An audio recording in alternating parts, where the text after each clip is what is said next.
Эрхэм үзэгчид та бүхэндээ мегмар гарагийн мэндийг айлтган хүргэж байна. DBS телевизийн мэдээний албанаас бэлтгэн хүргэдэг төвийн бүсийн мэдээллийн хөтөлбөр энэ өдрийн онцлог мэдээллүүдээ хүргэхэд бэлэн болоод байна. Анхаарлаа хандуулна уу. Эхний мэдээ, хүнсний тогтолцооны өөрчлөлтөөр биологийн олон янз байдлын үндэсний төлөвлөгөөний хэрэгжилтийг дэмжих төслийн хүрээнд Дархуул аймагт хийх малчтын анхдагч холбоонд бэлчээр ашиглах гэрээ байгуулах журмын төсөл хэлэлцүүлэг боллоо. Бэлчээрийн нөөцийн зохистой ашиглалт хамгаалалт нь экосистемийн тогтвортой байдлыг хадгалах, мал аж ахуйн үйлдвэрлэлийн бүтээмжийг нэмэгдүүлэх, орон нутгийн амжиргааг дэмжих үндсэн хүчин зүйл болтгоо. Сүүлийн жилүүдэд бэлчээрийн 70 орчим хувинд доройтолд орсон нь дааз хэтрэх, ус болон байгалийн нөөцөд үзүүлэх дарамт нэмэгдэх, биологийн олон янз байдлын бууралтыг эрчимжүүлэх зэрэг сөрөг үр дагаврыг дагуулж байна. Үүнтэй уялдуулан ур амьсгалын өөрчлөлт нөлөөгөөр ган зут зэрэг эрсдэс үзэгдлийн давтамж, эрчим нэмэгдэж, мал аж ахуйн уламжлалт тогтвортой байдал, малчтын амжиргаа, хүнсний баталгаат байдал цөргөөр нөлөөлөх хандлага ажиглагдж байна. Эдгээр сорилтууд нь бэлчээрийн нөөцийн менежментийг сайжруулах, бодлогын зохицуулалтын уялдаа холбоог бэхжүүлэх, орон нутгийн засаглалын үр нөлөөг дээшлүүлэх, мөн хэрэглэгч болон оролцогч талуудын оролцоонд суурилсан эрчимжилтийн механизмыг боловсронгуй болгох шаардлагыг бий болгож байна. Малчин өрхийн нэгц олгооны эрх зүйн байдлын тухай хуулийг дагалдаад малчин айлууд маань дундаа нийлж малчин өрхийн анхдагч холбоо болоод тэрэгээрээ дамжуулаад бэлчээрийг гэрээгээр ашиглах юм боломж өртсөн. Энийг бас хэлж танилцууллаа. Дээрээс нь өнөөдрийн хэлэлцүүлгийн бас нэг ач холбогдол бол энэ бэлчээрийг гэрээгээр ашиглах энэ журмын төсөл дээр малчид өөрсдийн санаа бодлоо хэллээ. Энэ журам маань одоогоор батлагдаагүй хэлэлцүүлгийн төвшөнд байж байгаа учраас малчидын ярьсан хэлсэн санал шүүмжлэлийг одоо засаад сайжруулад явах юм боломжийг бүрдүүлэхээр байна. Тэгээд өнөөдрийн хэлэлцүүлэг нь үндсэн гол зорилго бол ер нь энэ малчид бэлчээрийг гэрээгээр ашиглах нь хэр тохиромжтой байгаа бэ гэдэг талаасаа л одоо санал бодлоо хэлж байна. За байгаль цагуур, нийгмийн эдийн засгийн бас тодорхой нөхцлүүд, бүс нутгийн ялгаатай байдал зэрэгээс хамаарат зарим одоо малчид нь дэмжиж байхад зарим нэг нь бол одоо дэмжихгүй шүүмжилсэн юм байсууртай байж байна. Гэхдээ эдгээр одоо саналууд нь бүгдээрээ энэ эрх зүйн орчин цаашаа батлагдах юм уу гэдэг дээр одоо тодорхой нөлөө үзүүлэх юм боломжтой чухал саналууд байна гэж ингэж харж байна. Сая малчны тухай хууль батлагдсан, матны тухай хууль батлагдсанаар малчны нэг хүүхдийг одоо төрийн өмчийн ихтэй сургуульд мал аж ахуй бэлчээр тэжээлийн чиглэлээр бүрэн 100% итгэлтэй сургаж байгаа. Энэ одоо ингээд эхэлсэн байж байна. Дээрээс нь малчдыг одоо чадвархжуулах сургалтын хөтөлбөрийн хүнсөдөж хүн сайд баталсан. Энэ жилээс эхлээд ингээд хэрэгжээд малчдаа сургагдаад явж байна. Дээрээс нь энэ малчдын тухай хууль гарснараа малчдыг төрийн бодлогын талаар мэдээлэлтэй байлгах чиглэлийг бас үүрэг болсон. Энэний дагуу бид бүхэн одоо салбарт хэрэгжүүлж байгаа шинээр батлагдсан хууль тогтоомж бодлогын арга хэмжээнүүдээ өнөөдөр ингээд малчдаа хилцүүллээ. Тун утгагүй 7 хоногоос бас хүнс хөдөөж байгаа хөнгөн үйлдвэрийн салбарын одоо зөвлөгөө нь Дархуул аймагт бас зохион байгуулагдах байгаа. Тэгэхээр ингээд явхаар бид нэр ямар ч үсэн одоо орон нутаг малчид иргэд үйлдвэрлэгчдийнхаа саналыг бүрэн сонсож төрийн бодлого, үйл ажиллагаа, хууль тогтоомж дээрээ тусгаж шийдвэрлэх ийм таатай орчин бүрдэж байна гэж харж байна. Малчтын анхдагч холбоонд бэлчээр ашиглах гэрээ байгуулах журмын төслийн хэлэлцүүлэгт Дархуул аймгийн болон холбогдох сумдын түвшинд бэлчээр ашиглалт, мал аж ахуй, байгаль орчин газрын харилцаа, орон нутгийн хөгжлийн бодлого төлөвлөлттэй холбоотой төрийн байгууллагуудын төлөөлөл, бэлчээр ашиглалттай шууд холбоотой талууд оролцлоо. Малчтын төлөөллийн зүгээс эсэргүүцсэн байр суурийг илэрхийлж байна. Дархуул аймгийн хонгор сумын 2 дугаар иргэн Ламжаа гэдэг иргэн байна. Малчны иргэн. За энэ саналыг бол би дэмжихгүй. Энэ малчд бол эсрэг санал байна. Надад бол санаа бол нийцэхгүй байна. Малчдад зүгээр дарамт үүсгэж зүгээр хүчээр шийдэх гэж оролдож байгаа байхгүй юу? Энэ маань яагаад гэвэл малчд хоорондоо нэгдээд ингээд хоршоо байгуулсан тийм үү? Тэгсэн чинь 10 хоршоо нийлээд нэг холбоо байгуулж байгаа байхгүй. Тэгэхээр 90 хүн болно тийм үү? 90 хүн болгоод нэг холбоо байгуулад тэгээд тамга тэмдэг аваад тэрүүгээр дахиж тайлан илгээгээд малчин болоо гэж байгаа байхгүй юу. Зүгээр л малчтыг тэнэг гэж ойлгоод байгаа байхгүй юу. Малчин хүн дарга хийсэн хийгээгүй амиа тэгээд явж чадна. Хамгийн гол нь эдгээр сул чөлөөтэй тавьчих юм бол тийм биз.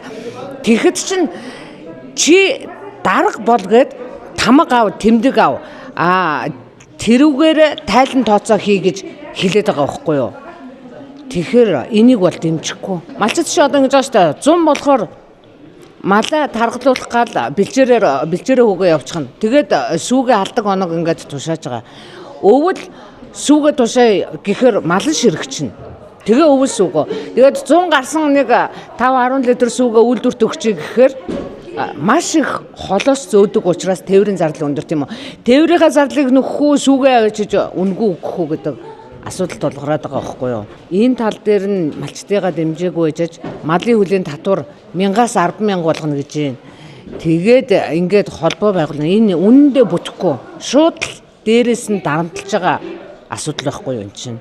Би дэмжихгүй. Бэлчээр ашиглалтын журам болон гэрээний хэрэгжилтийн орон нутгийн нөхцөл онцлогт нийцүүлэн боловсронгүй болгох нь доктортой үр ашигтай менежментийг хангах чухал хэрэгсэл болох юм а. Дараагийн мэдээ, Дархан сумын хог хаягдлын менежментийг сайжруулах ногоон тойрог төслийн ажлын хэсэг ээлжид хурлаа хийлээ. Дархуул аймгийн засаг даргын 2026 оны 5 сарын 5-ны өдрийн захирамжаар хог хаягдлын менежментийг сайжруулах, тэр дундаа бол бараа тогийн цаашлаад бол хотын үүдэн хэсэгт байгаа үнсэн далан нүүлгэн шилжүүлэх чиглэл бүхий ажлын хэсэг бол одоо захирамжаар байгуулагдсан. За энэ ажлын хэсгийг бол Дархан сумын засаг даргын хувьд бол миний бий ахалж байгаа. За дээр нь бол мэрэгжлийн байгууллагууд болон хонгор орхон сумын засаг дарга нар энэ ажлын хэсэгт бас орж байгаа гэдгийг бас энэ дэршимт хэлье. За нөгөө талдаа дулааны цахилгаан станц төмөрлөгийн үйлдвэрээс бол одоо холбогдох албаны дарга нар мэрэгжлийн инженерүүд бол энэ ажлын хэсэгт бас орж ирж байгаагаараа тус ажлын хэсэг нэлээд өргөн бүрэлдэхүүнтэй. За дээр нь бол одоо тус захирамжаар байгуулагдсан зорилгыг хэрэгжүүлэх одоо нөхцөл болцоо бол нэлээд бүрдэж байна гэж ингэж ойлгож байна. За энэ өмнө нь бол одоо 2024 оны 11 сард бол зөвхөн бараа тогийн цэгийг нүүлгэн шилжүүлэх чиг бүрг бүхий ажлын хэсэг байгуулагдсан бол энэ одоо бол дээрх ажлын хэсэг бол өргөдөхөгдөөд саяных чиг бүргийн дагуу байгуулагдж байна гэж ингэж ойлгоороо.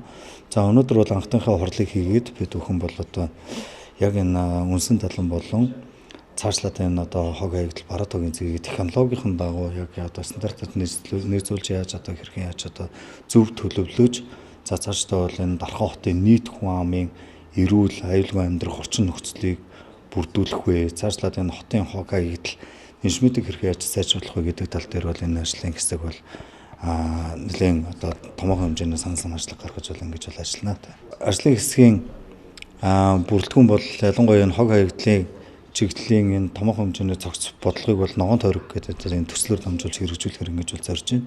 За яг энэ төсөлтөөгөө уялдуулаад бол бид нэр техник эдийн засгийн үндэслэл, байгаль орчны нөлөөллийн үнэлгээ, за цаашлаад бол яг энэ хэрэгжих бүсүүд дээр бол хэсэгчлсэн ерөнхий төлөвлөлтүүдийг бол хийж эндээс гарч ирж байгаа эдийн засгийн тооцоо судалгааг за дээр нь бол одоо ямархуу их үүсвэрүүдээр хийж хэрэгжүүлэх вэ гэдэг тооцоолуудаа гаргаж ингэж бол ажиллана.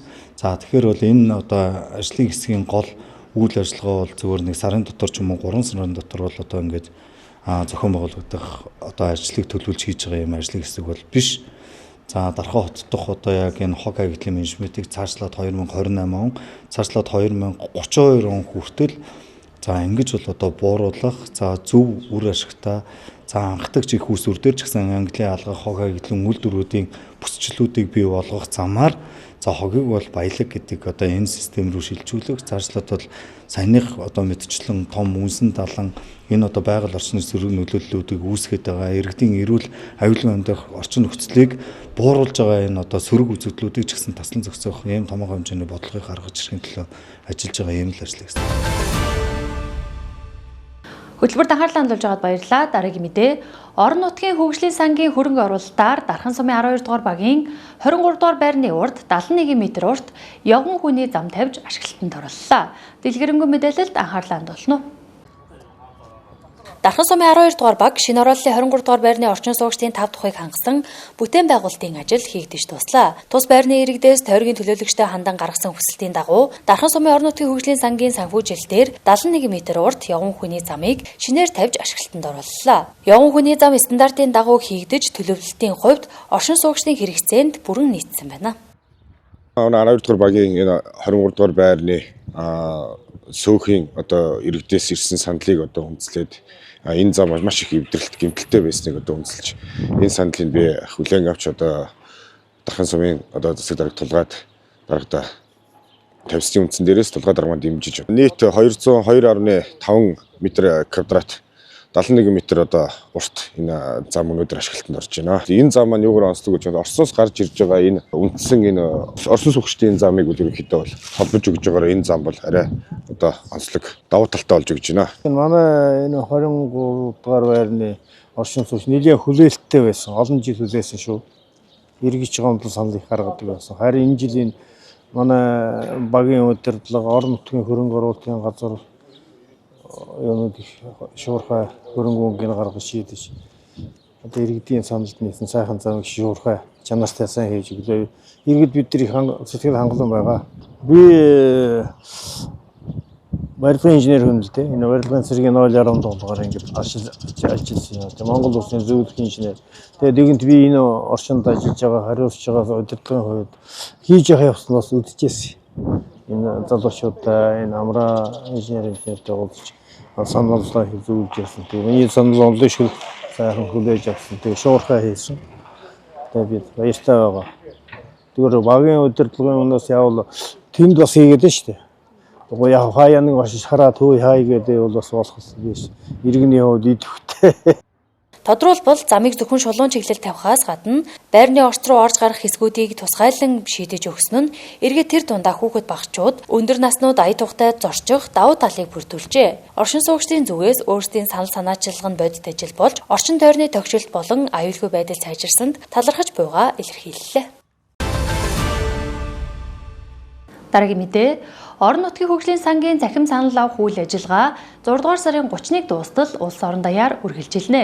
Иргэн та амьдарч буй орчноо сайжруулахын тулд орон нутгийн хөгжлийн сан аппликейшнийг гар утсандаа суулгаад захим санал асуулгад идэвхтэй оролцохыг уриалж байна. Иргэн та амьдрах орчноо сайжруулахын тулд 2027 онд орон нутгийн хөгжлийн сангийн санхүүжилтээр хэрэгжүүлэх хөрөнгө оруулалт хөтөлбөр төсөл арга хэмжээнд цахимаар санал авах ажил улс орон даяар 2026 оны 6 дугаар сарын 30-ны хүртэл явагдана. Монгол улсын насанд хүрсэн иргэн бүр орон нутгийн хөгжлийн сан аппликейшнийг гар утсандаа суулган санал авах боломжтой. Ирэх жилийн төсвийн одоо зарцуулалттай холбоотой орон нутгийн хөгжлийн сангаар иргэд маань өөрсдийнхөө баг дээр юу хийгдэх вэ гэдэг тэр саналаа өгдөг. За саналыг хоёр хэлбэрээр өгөх боломжтой. За нэг нь бол орон нутгийн хөгжлийн сан гэсэн аппликейшнийг татаад дан системээр нэвтрээд автоматар одоо яг харьяа сумын бүх багуудын мэдээлүүд нь гарч ирнэ. За тэн дээр иргэд одоо хамгийн өндөр өгсөн байгаа одоо саналууд нь ингээд ирэмблэгдээд гараад ирсэн байгаа. Тэгээд тэн дээр дэмжиж гин үү, дэмжих үү үгүй юу гэдэг сонголт байгаа. Хэрвээ тухайн ажлыг дэмжиж байгаа бол тийм гэдэг дараад үгүй дэмжихгүй бол үгүй гэдэг дараад за мөн доошоо гүйлэхээр санал нэмэх гэж хэсэг байгаа. За энэ санал нэмэх хэсэг дээрээ өөрийнхөө шинээр одоо хийх боломжтой саналаа бичээд илгээх төчийг дарах боломжтой. За энэ бол цахимаар буюу одоо орон нутгийн хөгжлийн сангийн аппликейшнээр өгөх боломжтой. За нөгөөх нь бол цаасаар өгөх боломжтой. За бид нар хүртээмжийг харж байгаа аль болох одоо олон хүмүүсээс санал авахын тулд за багаас зохион байгуулж үйл ажиллагаанууд дээр иргэдээс багийн одоо ажилтнууд маань иргэдээс цаасаар санал авах ажлууд явагдаж байгаа. За цаасан санал дээр бол тухайн иргэд маань өөрсдийнхөө харьяа багууд дээр 2027 онд орон нутгийн хөгжлийн сангаар яг ямар ажил хийвэл илүү үр дүнтэй вэ? Тэр нь ямар үр дүнтэй одоо ямар эерэг ач холбогдолтой вэ? Юуг ямар асуудыг шийдэх вэ гэдэг асуултанд хариулснаар бол одоо цаасаар саналаа илгээх юм боломжтой. За жил болгон тухайн одоо эрх жилийн төсвийг хилцэхдээ нэгээс одоо 6 сар хүртэлх хугацаанд энэ иргэдээс орон нутгийн хөгжлийн сангийн хөрөнгө оруулалтыг хийгдэх ажлын саналыг бол авдаг. За одоогийн байдлаар дархан хотын хэмжээнд бол одоо нийт иргэдийн болон 10 орчим хувь нь бол санал авагдсан байна. За иргэдтэй гэж хандаж хэлэхэд төсвийн хуваарлтыг зөв хийхэд тулд за амьдарч байгаа орчноо эрүүл аюулгүй байлгахын тулд иргэд маань бол 2027 оны орон нутгийн хөгжлийн сангаар хийгдэх ажлууд дээр та бүхэн бас саналаа өгөөрэй гэж бас уриалмаар байна. За ингэж бид нар яг одоо төсвийн хөрөнгөөр иргэдэд ард түмэнд одоо нээлттэй бүхэд одоо аюулгүй эрүүл орчныг бүрдүүлэх чиглэлийн ажлууд маань бол олонхын саналаараа дэмжигдэж ингэж хийгдэх боломж нь бас бүрдэж байгаа. Тэгэхээр та бүхэн бол аппликейшнээр болон цахимаар болон цаасаар орон нутгийн хөгжлийн сангаар хийгдэх ажлууд дээр саналаа өгөөрэй гэж уриалмаар байна.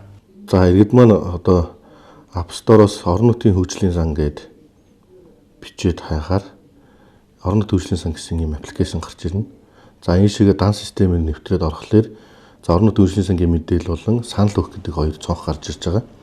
За санал өгөх гэдэг хэсэг дээр нь дарахлаар таны одоо дан системээс татсан мэдээллийн дагуу одоо дархан сумын хэмжээнд хийгдэх одоо санал авж байгаа ажлууд бол ирэмблэгдээд гараад ирж байгаа. За тухайлхан бол одоо 18 дугаар баг дээр хогийн цэг, хогийн бункер байршуулах, за хүүхдийн тоглоомын талбай, хүүхдийн цэцэрлэгийн яралтай барих гэдэг ингээд баг болгоноор нэгээд ирэмблэгдээд гараад ирсэн байгаа. За тухайн эндээс харж агаад иргэд маань яг өөрийнхөө харьяа багууд дээр ямар ажлууд хийгдэх вэ? За тухайлбал одоо 7 дугаар өдөр Алтан гац 017 майхан тэсгүүд дээр гэрэлтүүлэх ажил хэрэгтэй байна. Энэ саналыг дэмжиж гин үгүй юу? Хэрэг дэмжиж байгаа бол тим гэдэг товчийг дарах боломжтой. За сайжруулсан шорон зам, за үерийн далангийн ажлууд гээд эдгээрс харж байгаа. За үерийн далангийн ажлыг дэмжмээр байна гэх юм бол тим гэдэг товчдоор дарахад таны саналыг хүлээж авлаа гэдэг хэсэг гарч ирнэ. За иргэд маань шинээр одоо санал өгөх хэрэгтэй байгаа бол энэ дээр санал нэмэх гэдэг хэсэгтэр нь дараад за эндээс одоо яг ямар юугаар хийгдэх юм бэ? Чиглэлээр хийгдэх юм гэдэг саналуудаа бичээд илгээх товчийг дарснаар орон нутгийн хөгжлийн сангийн 27 оны өргөн оруулалтаар хийгдэх ажлуудаа одоо илгээх юм боломж нь бүрднэ. За ингээд мэдээлэл оруулсан дараа илгээх товчоо дарснаар таны боломжууд нь гараад ирчлээ гэж явж тийм. Таны санал амьдрах орчинтой тулгамдж буй асуудлыг шийдвэрлэхэд үнэтэй хувь нэмэр болох болно. Иймд санал асуулгад идэвхтэй оролцохыг уриалж байна. Дархан хотод дэлхийн 12 орны цэрэгчдийн тоглолт болох гэж байна. Тоглолтод оролцох 11 бар Дархан United Arena-гийн гадна талбайд хүрэлцэн ирсэн байна. Дэлгэрэнгүй мэдээллийг хүлээн авч үзсэн үү? Эрхэм үзэгчид төвийн бүсийн иргэд та бүхэндээ өдрийн мэндийг хүргэж байна. За тун удахгүй буюу 5 дугаар сарын 16, 17-ны өдрүүдэд дэлхийн цэрэг дархан тоглолтод оролцох 11 бар яг бидний ард харагдаж байгаа энэ торон дотор харагдаж байна. За энэхүү тоглолтын талаар дэлгэрэнгүй мэдээллийг хүргэхээр та бүхэндээ мэдээллийг хүргэж байна. За танд өдрийн мэндийг хүргэе, тоглолтын талаар мэдээллийг бидэнд өгөхгүй юу? За сайн байцгаана уу? Нийт төвийн бүсийн иргэд тэр тусмаа Дархан хотынхондоо энэ өдрийн мэндийг хүргэе. За тэгээд ердөө хэдхэн хоногийн өмнө Дарханд ирнэ гэж ярьж исэн бол одоо Дарханд бол ирсэн байна. Энэ юу вэ гэхээр дэлхийн цэрэг Монгол тоглолтын уран бүтээлчид өнгөрсөн амралтын өдөр буюу Ням гарагт Улаанбаатар хотод нийтдээ 24 удаагийн тоглолтоо маш амжилттай Улаанбаатар хотод нийтдээ 100 орчим мянган хүнд үзэж сонирхууллаа. За мөн дээрээс нь Дархан хотын маань иргэдийн хамгийн их одоо хүсэн хүлээж исэн амьтад маань буюу барнууд маань өчигдөр Дархан хотод ирсэн. Одоо ингээд бид нэр тоглолтын бэлтгэл ажлыг ингээд хангаад байж байна. За дотор аренагийн дотор бол мэдээж нөгөө дэлхийн цэрэг Монгол тоглолтын тайз хөгжим гэрлийг бид нэр суйрлуулж байна. Энэ ямар учиртай вэ гэхээр хүмүүсийн хамгийн их асууж исэн зүйл нь ялангуяа Улаанбаатар хотод болдог тоглолтууд ямар нэгэн байдлаар одоо тайз нь арай жижигхэн байдаг ч юм уу, үзүүлбэрүүд нь хасагддаг ч юм уу, магадгүй одоо дарханчуудын хамгийн их эргэлзэж исэн зүйл нь бол энэ амьтад тэр тус маань барнууд маань Дарханд ирнэ ирэхгүй гэдэг төөрөгдөл маш их явж исэн. Тэр утгаараа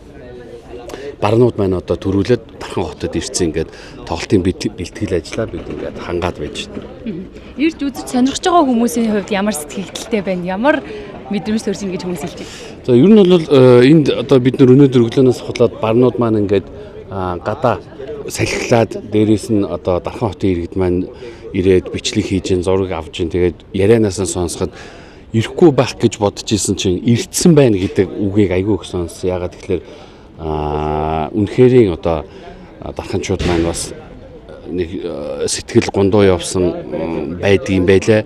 Ягаад тэгэхээр өмнө болж исэн тоглолтууд нь нөгөө реклам сурталчилгаан дээр ашиглаж исэн амьтдаа одоо бүрэн гүйцэд авчираагүй. Тэр утгаараа дэлхийн цэрэг бартаа ирнэгээд баруун гүйцэд ерөөсөө ирээгүй гэсэн ийм гомдол тээж исэн. Тэгээд ер нь бол дэлхийн цэрэг Монгол тоглолтын барнууд бүрэн бүрэлдэхүүнээр Дархан хотод ирсэн. Тэр тусмаа одоо Дархан хотод анх удаага 12 орны циркийн тоглолт тэр урд өмнө ч гэсэн Дарханд ямар нэгэн байдлаар спортын болон соёл урлагийн 10-аас дээш орны тамирчид болон уран бүтээлчид ерөөс огт ирж байгаагүй юм байлээ. Тэгээд энэ л одоо үзэгчдийн маань хамгийн хүссэн хүлээсэн одоо үйл явдал боллоо л гэж бодож байна да. Барнуудын талаараа сонирхолтой баримтыг дурдсан. За нийтдээ манай тоглолтод Итали улсаас 11 толгой буюу 3 төрлийн барнууд ирсэн.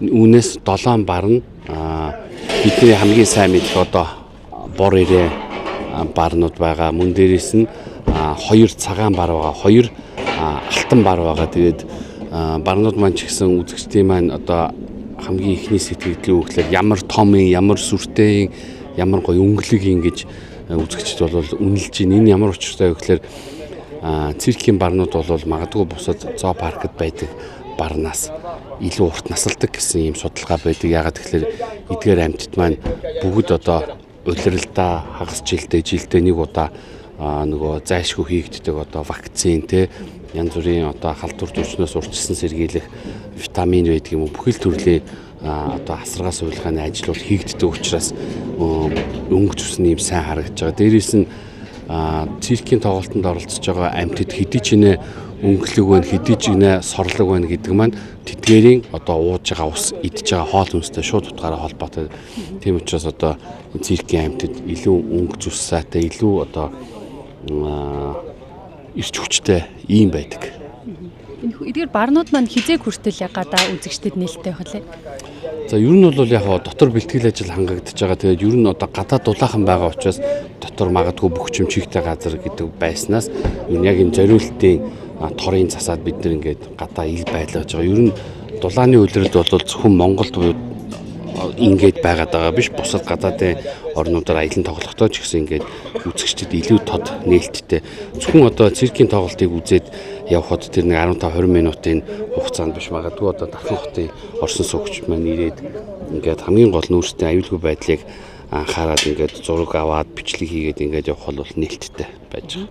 За циркийн тоглолт маань 5 дугаар сарын 16, 17-ны өдрүүдэд 11, 15, 19 цагуудаас өдөрт 3 удаа нийтдээ 6 удаагийн тоглолт хийгдэх байгаа. За танд өөр илүү За тийм тэгээд ерөнхийдөө зохион байгуулагчдын зүгээс одоо амлсан ёсоор үзэгчдийн маань хүсэн хүлээж ийсэн барнуудаа бид нэр дархан давчирсан. Тэгээд нөгөө тасалбараа онлайнаар авч чадахгүй нь заавал бит тасалбар юм уу эсвэл явуулын касс ажиллуулж өгөөч гэсэн хүсэлтийн дагуу бид нэр Дархан United Arena дээр өдөр болгон өглөө 10-аас орой 10 цагийн хооронд явуулын касс ажиллаж байна. За дээрээс нь тасалбарын үн бол маш боломжтой. Одоо бидний харж байгаа бол дэлхийд дээр маш ховор тооцогддог алтан бар буюу Golden Tiger гэсэн барнууд маань байж байна. Тэгээд тасалбар бол 40 мянга, 50 мянга, 60 мянга, 70 мянга гэсэн дөрвөн төрлийн үнэлгээтэй байсан. Одоо VIP тасалбар 70 мянга, бусад төрлийн одоо хариуц сайтай суудлууд буюу 60-70 мянган тасалбар аль хэдийн зарагтаад дууссан. Одоо 40 мянга, 50 мянган төгрөгийн тасалбараас одоо дуусгаас нь намжиж аваарай л гэж хэлмээр байна. Тэгээд ийм төрлийн шоунууд гадаадын улс орнуудад хамгийн хямдхандаа $40-50 байдаг. Үнэтэйнүүд нь бүр $200-300 үнэтэй байдаг бол одоо Дархан хотод 30-40 мянган төгрөгөөр буюу энгийнээр одоо хошигнож хэлэхэд нэг тавг хоолны үнээр л одоо ийм дэлхийн хэмжээний супер одоо тэр тусмаа одоо Дархан Дүтгэл Улаанбаатарт ч байдаггүй тий зоопарк байдаггүй. Тэгэхээр энэ ховор төрлийн барнууд, энэ ховор төрлийн пүүдл нохойноо, сургуультай муурнууд энэ дэлхийн циркийн тэмцээнээс алт мөнгө хүрэл медаль авсан 12 орны жүжигчдийн тоглолтыг ингээд өөрийнхөө хотод ингээд анх удаа үзнэ гэдэг бол зохион байгуулагчдын зүгээс дарханчуудаа барьж байгаа бас маш том бэлэг гэж бодож байгаа. За ингээд үзэгчид та бүхэн Дархан United Arena-гийн гадна талбай дээрээс эдгээр 11 барыг бас ойроос харах боломжтой, мөн зураг бичлэгийг хийх боломжтой байна. За дэлхийн цирк Дархан тоглолт маань 5 дугаар сарын 16, 17-ны өдрүүдэд 11, 15, 19 цагуудаас тус тоглогдно. Та бүхнийг өргөнөөр ирж үлцхийг урьж байна. DBS-ийн мэдээний албанаас бэлтгэн хүргэдэг төвөмсийн мэдээллийн хөтөлбөрийн мегмар гарагийн дугаар үзэгчдэнд хүрлээ. Анхаарлаа хандуулсанд баярлалаа.